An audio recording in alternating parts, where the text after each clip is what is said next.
반갑습니다. 두산 엔더빌리티 주주 여러분들, 윤프로입니다. 영상 찍어드리는 시각 7월 2일 수요일 장중에 영상 찍어드리고 있고요.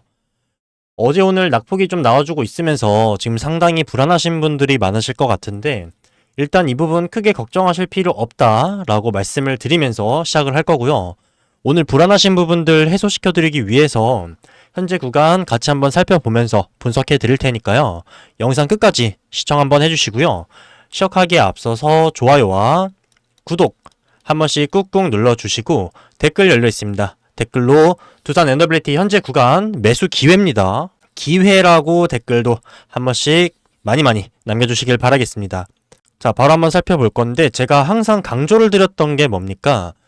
두산 엔더빌리티 지금까지의 상승이 좀 어땠어요? 큰 폭의 조정 없이 5일선과 11선을 이탈하지 않으면서 요거를 타면서 계속해서 상승을 해왔죠.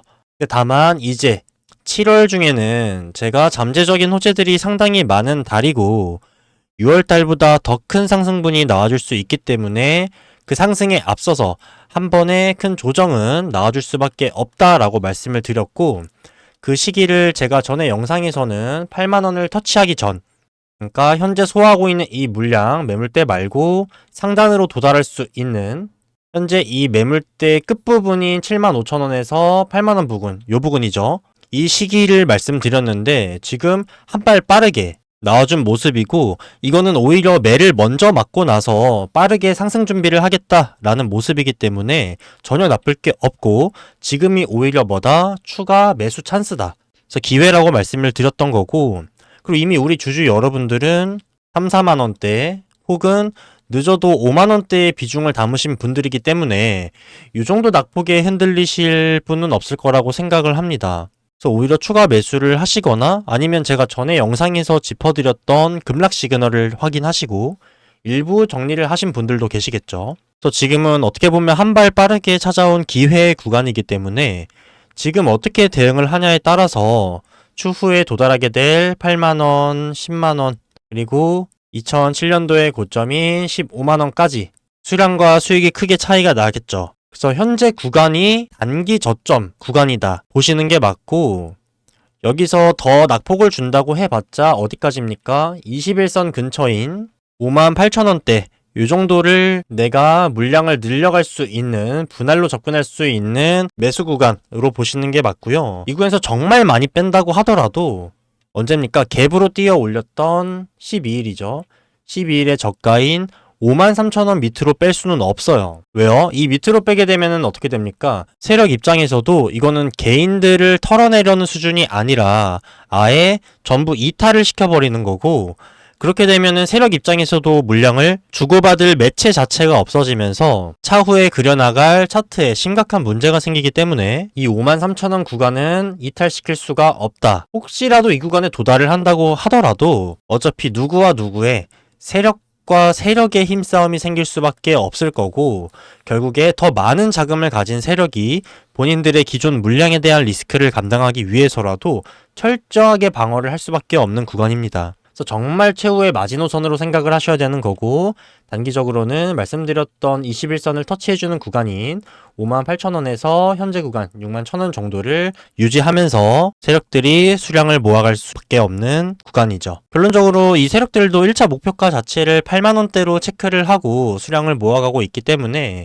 우리도 세력과 똑같이 지금 구간부터 분할로 물량을 모아간다면 이 구간을 넘어서 차후에 도달할 구간까지 의미 있는 성과를 거둘 수 있겠죠. 그래서 기존에 보유하고 계시던 분들은 추가 매수, 그리고 신규 매수를 고려하시던 분들 또한 너무 매력적인 자리가 나와준 거고, 이건 이제 갱신된 월봉상에서 아랫꼬리를 만들어준 다음에 예쁘게 상승해줄 수 있는 차트 모양이 나왔기 때문에 중간에 상승하다가 흐름이 끊기는 게 아니라 미리 저점을 월초에 다져 넣고 출발하는 그림이라서 정말 나쁠 게 없습니다. 개인들의 매수세가 계속해서 달라붙고 있는 상황이었기 때문에 세력 입장에서도 이거를 한번 털어낼 필요가 있다고 느낄 수밖에 없었고, 단기 수익 실현을 하면서 수량을 다시 모아가는 모습이죠.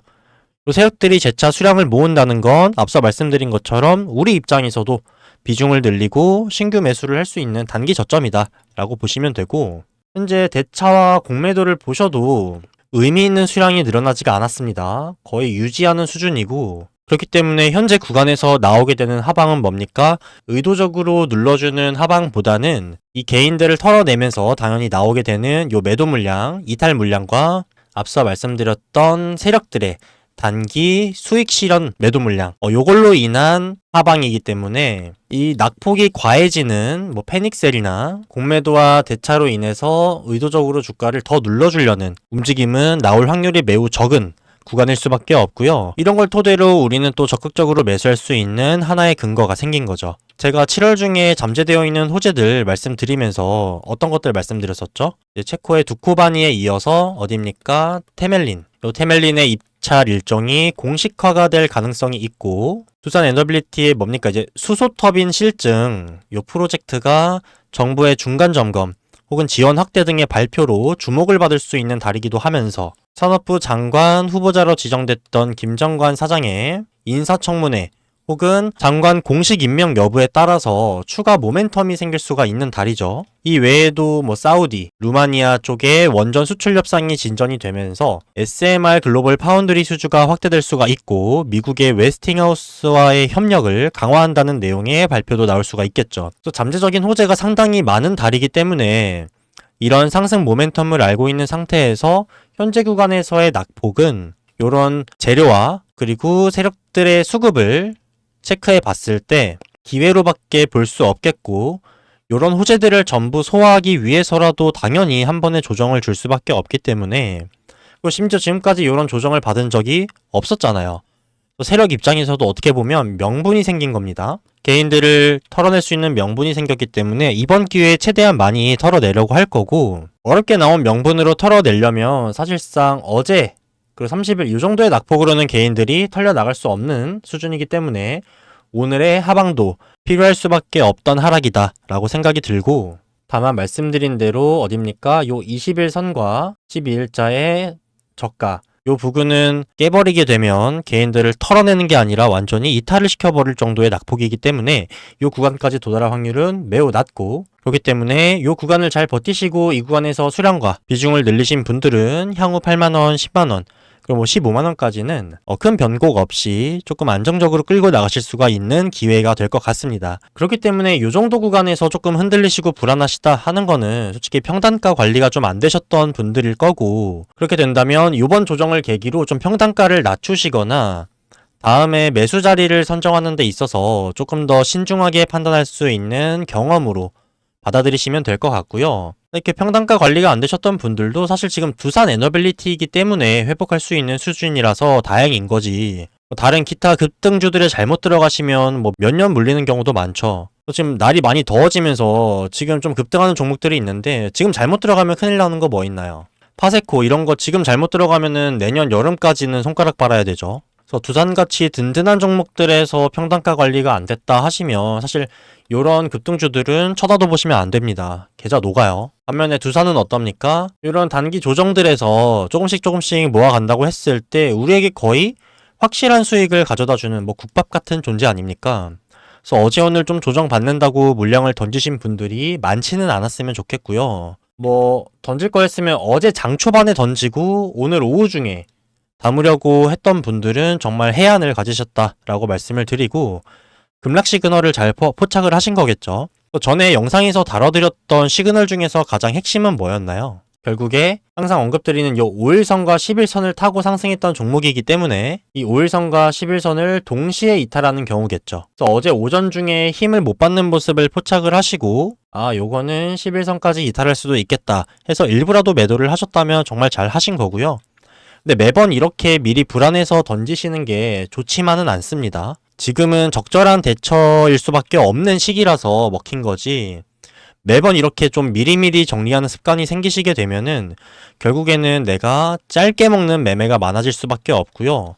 그러면 결론적으로 손익비가 안 좋아질 수밖에 없기 때문에 이렇게 잘 정리하시다가 한번 정리를 못하거나 혹은 한 번의 실수로 큰 손실이 생길 수밖에 없는 방법이기 때문에 지양하셨으면 좋겠고 지금 같은 경우에는 아까 말씀드렸던 7월 중에 호재들을 소화하기 위해서 높은 확률로 조정이 나올 수밖에 없는 구간인 걸 우리가 미리 인지를 하고 있었기 때문에 이런 차트적인 수급의 시그널과 얽혀서 미리 정리를 했어도 좋은 결과가 나온 상황이지만 다른 평소의 구간에서는 미리미리 이렇게 정리하는 습관은 한번 되돌아보실 필요가 있겠다 말씀을 드리고요.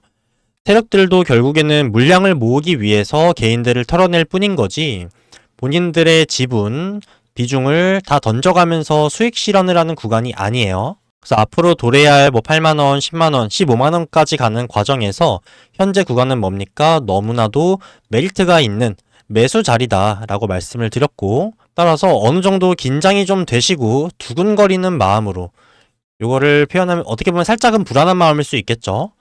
요런 상태로 매수를 하시는 게 결과적으로는 좋은 자리이고요. 반대로 내가 지금 현재 좀 든든하고 그냥 올라갈 것 같고 거리낌 없이 매수에 손이 간다면 한 번 더 생각을 해보셔야 되는 자리다. 요게 결과적으로 돌이켜보면은 항상 맞아 떨어질 겁니다. 보통 떨어질 때 요런 자리에서 매수를 많이 힘들어 하시고 올라갈 때 뒤늦게 올라타려고 하실 텐데 제가 방금 말씀드렸던 부분과 반대되시는 분들이 좀 계실 겁니다. 그래서 현재 구간이 단기적 저점이고 신규 매수 관점이나 추가 매수 관점으로 봤을 때 둘 다 아주 매력적인 자리니까 걱정하지 마셔라 라는 취지에서 말씀을 드렸고요. 제가 말씀드렸던 구간 21선 터치한 58,000원 요 구간도 깨기는 힘들어 보이지만 혹시나 깨진다고 하더라도 12일자의 갭으로 올렸던 53,000원 구간은 조금 강하게 말씀드리면 절대적으로 깨질 일이 없기 때문에 이 구간에서 적절한 매수매도 대응을 통해서 수익을 지켜가면서 리스크도 줄이시길 바라겠습니다. 일단 금일은 지수 자체도 오전 중에 많이 빠졌다가 다시 말아올리는 추세를 보여주고 있기 때문에 시총에서 상위 종목에 등재하고 있는 두산에너빌리티도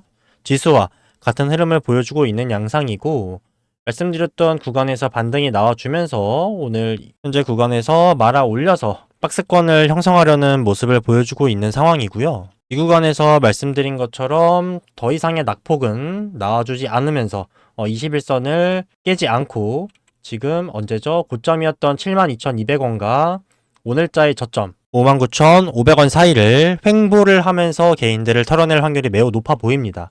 이거는 우리 기술에서 좀 나왔던 양상인데 말씀드린 것처럼 두산에너빌리티는 지금까지 큰 조정 없이 상승을 해왔잖아요. 근데 반면에 우리 기술 같은 경우에는 조정을 받아야 될 구간에서 조정을 받고 횡보를 거치면서 지금까지 이어왔기 때문에 두산에너빌리티가 현재 이런 상황에 처해 있다라고 보시면 될 것 같고 마찬가지로 오늘의 저점을 우리 기술의 23일자 저가와 비슷한 상황이다 라고 보시면 될 것 같습니다.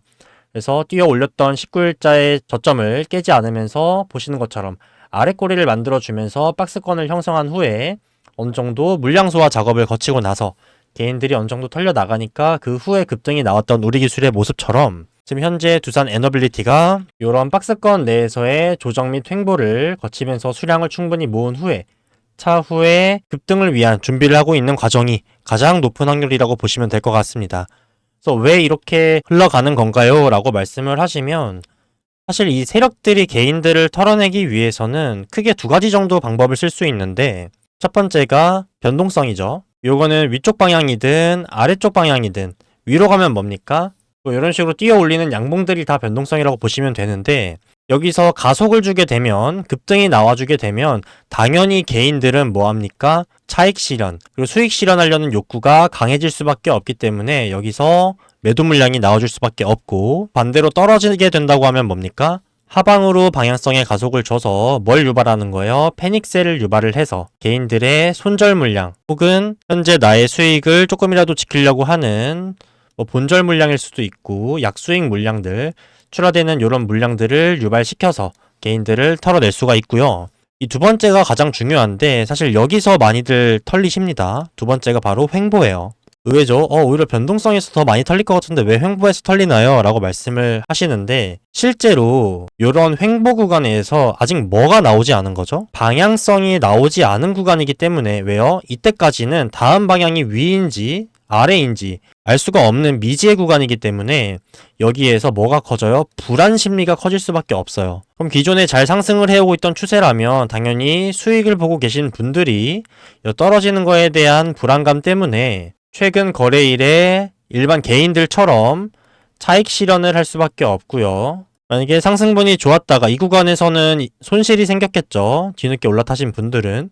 그런 분들은 더 빠지면 어떡하지? 횡보가 길어지면 길어질수록 이런 불안이 커지기 때문에 이탈할 수밖에 없겠죠. 뭡니까? 일단 횡보를 하게 되고 이렇게 지속적으로 늘어지게 된다면 거래량이 급감을 하면서 좀 지루한 감이 없지 않아 있기 때문에 이 와중에 다른 급등하는 종목들이 나오게 된다면 시장에서 개인들은 이쪽으로 눈을 돌릴 수밖에 없죠. 그래서 이런 크게 두 가지 방법으로 개인들을 털어내는데 지금 구간에서는 솔직히 아까 말씀드린 것처럼 21선 구간이나 정말 마지막 마지노선 저점인 53,000원 구간을 뚫어낼 수가 없는 세력 입장이기 때문에 여기서 변동성을 더 줘서 급락으로 패닉셀을 유발하면서 개인들을 터는 것보다는 어떤 방법으로 현재 고점 72,200원과 오늘 만들어진 저점 59,500원 사이를 계속해서 횡보를 해주거나 이 구간을 터치해주는 식으로 개인들을 털어내는 게 가장 세력 입장에서도 효율적이겠죠. 그래야 본인들의 자금을 더 많이 안 쓰면서도 개인들을 털어낼 수 있고 요 패닉셀에서는 당연히 본인들의 비중도 많이 들어가 있기 때문에 세력 입장에서도 리스크가 생기는 방향이죠. 그래서 그때그때 상황에 맞게 적절한 시기에 원하는 방법으로 개인들을 털어내는 세력인 거고 우리는 이 세력의 심리를 파악해서 지금 구간에서 개인들을 어떻게 털어낼까 이 부분만 생각을 해보셔도 이와 반대되는 대응을 한다면 우리는 최대한 리스크는 줄이면서 수익은 극대화할 수 있겠죠. 그래서 시장을 파악하고 호재나 이런 이슈들을 내 종목에 접목을 해서 모멘텀, 상승 모멘텀에 대한 부분들을 미리 예측하는 것도 너무 중요한 부분이지만 어쨌든 요 시장도 뭡니까? 누가 참여를 하는 거예요? 사람이 참여를 하는 시장인 거고 세력도 결국엔 사람이지 않습니까? 그래서 결국에는 이 차트와 움직임들 수급에는 심리가 묻어날 수밖에 없고 요 부분도 당연히 인지를 하셨을 때 일반 다른 개인들보다 우리 주주 여러분들이 적어도 한 발자국, 두 발자국 앞에서 시작할 수 있는 유리한 위치에서 시작할 수 있는 방법이 될 겁니다. 그래서 이런 이슈 파악하는 것도 너무 중요하지만 개인의 입장이 아니라 세력의 입장에서 한번 생각을 해보시고 매매에 접목을 해보신다면 기존에 해왔던 방식보다는 내가 조금 더 안정적인 매매를 하실 수가 있을 겁니다. 그래서 이런 세력의 심리를 파악하고 그걸 토대로 현재 구간에서 최선의 대응을 할 수 있는 방법들 제가 매번 영상에서 많은 부분들을 알려드리려고 노력하지만 여러분들이 이것뿐만이 아니라 전 영상이나 다른 종목에 대한 영상들도 시간 여유가 되실 때 참고를 하신다면 제가 이런 세력들의 심리를 깨부수는 매매 경험이나 노하우, 인사이트들이 다 영상에 묻어나 있으니까요. 이런 것들을 참고하셔서 본인의 것으로 만드셔서 요 세력들의 의도대로 흘러가지 않는 우리가 너무 당해주기만은 하지 않는 그런 슈퍼개미가 됐으면 좋겠고요. 이를 토대로 이 시장의 주체가 세력이 아닌 우리 개인들이 되어서 조금 더 건강하고 활발하게 이 시장이 활성화되고 단 한 명의 낙오자도 없는 다 같이 윈윈할 수 있는 그런 시장이 됐으면 좋겠습니다. 왜냐면 주식시장이라는 게 사실 제로섬 게임이 아니잖아요. 누가 돈을 벌면 누가 반드시 잃어야 되는 그런 구조가 아니죠. 반면에 파생상품의 이제 선물 옵션 같은 경우에는 어떤가요? 한쪽이 수익을 거두면 반대급부로 한쪽은 반드시 손실을 보죠.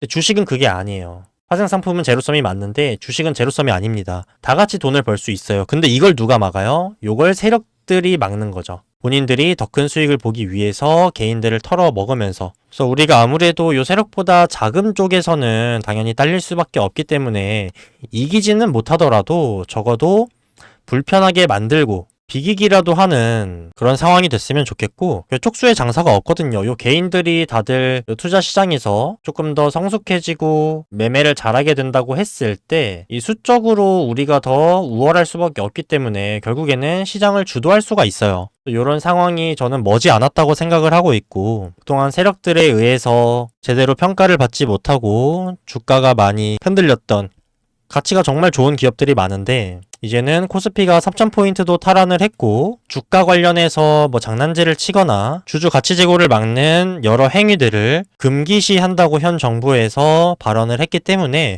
이런 것들이 시너지가 되어서 제가 말했던 이런 개인들이 주체가 되는 시장이 빠르게 찾아왔으면 좋겠다. 그래서 다 같이 윈윈하고 돈 벌 수 있는 시장이 됐으면 좋겠네요. 그래서 이런 부분들 제가 우리 여러분들과 같이 이뤄나갈 수 있도록 최대한 많은 부분들 도움 드리도록 할 테니까요. 두산 에너빌리티 같이 대응 잘 해보셔서 지금 구간을 기회로 잘 가져가셨으면 좋겠고 이 외에도 오늘 말씀드렸던 부분들에서 도움되셨던 분들이 하나라도 있다 라고 하시면 좋아요와 구독 한 번씩만 눌러주시면 전 이걸로 영상 제작하고 채널 성장하는데 너무 큰 보람을 느끼고 있으니까요. 좋아요, 구독 한 번씩 꼭 눌러주시고 댓글로 두산 에너빌리티 현재 구간 뭐라고요? 기회 구간이다. 기회라고 댓글도 많이 남겨주시길 바라겠습니다. 그럼 저는 준비한 내용은 다 전달 드렸고요. 다음 영상에서 더 나은 내용으로 찾아뵙도록 하겠습니다. 감사합니다. 지금까지 윤프로 윤시우였습니다.